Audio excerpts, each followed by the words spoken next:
Much. That's my own. Pune pe YouTube să dau pe aia că nu m-a terorizat ăsta. Guys, for fucking nigga, that is fucking thing, man.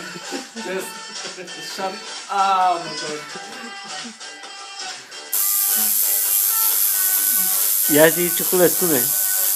Huh? Cum e? It's alright, but for the fuck's sake, it's fucking so much pain, man.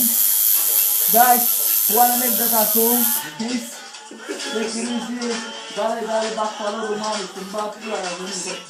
Take my advice, this is fucking pain, yeah? Yes.